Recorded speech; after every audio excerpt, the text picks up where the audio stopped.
Hello बच्चों, चलिए प्रश्न को पढ़ते हैं। निम्न में से कौन सा दिए गए उदाहरण से सही सुमेलित नहीं किया गया है, यानी गलत कथन का चयन करना है। एबीसीडी 4 विकल्प दिए, सही विकल्प का पता करना है। तो आइए प्रश्न की मुख्य अवधारणा पे बात करते हैं। मुख्य अवधारणा देखिए, आयनन एंथैल्पी का मतलब होता है परमाणु के बाह्यतम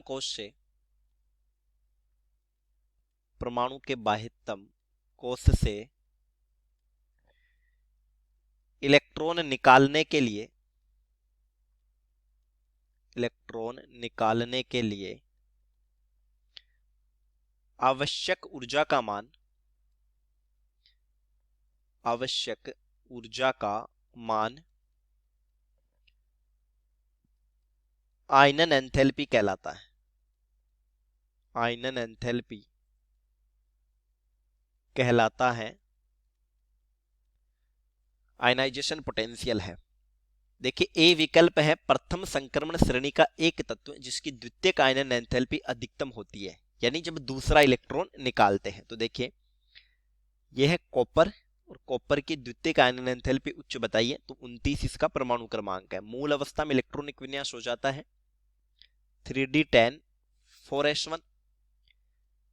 तो यहां से जब एक इलेक्ट्रॉन निकलेगा तो ये जाएगा कॉपर +1 में, और इसको बोलेंगे ionisation potential first, IP first, पहला इलेक्ट्रॉन निकालने के लिए।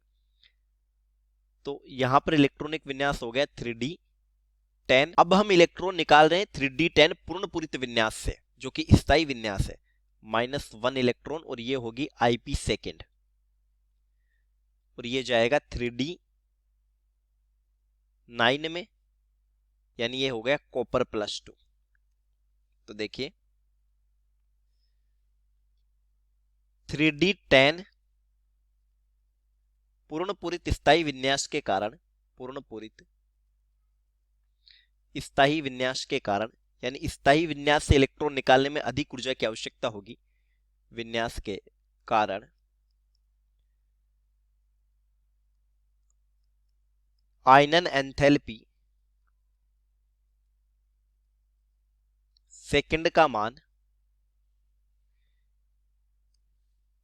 यानी आईपी सेकंड का मान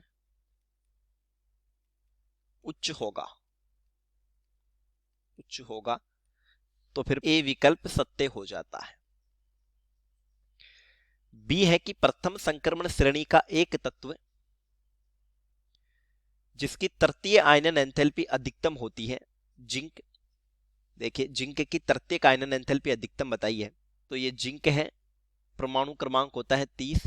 मूल अवस्था में ये 3d10 4s2 है। पूर्ण पूरित विन्यास है, इसलिए आयनन एंथैल्पी तो उच्च होगी।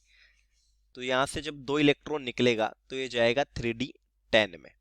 अब यहां से एक इलेक्ट्रॉन निकालना है, -1 इलेक्ट्रॉन, तो आईपी थर्ड हो जाएगी, ये हो जाएगी तृतीय आयनन एंथैल्पी, क्योंकि 2 पहले निकल चुके। तो यहां पर पूर्ण पूरित डी विन्यास है, यानी पूर्ण पूरित 3d10 विन्यास के कारण आईपी थर्ड का मान उच्च होगा।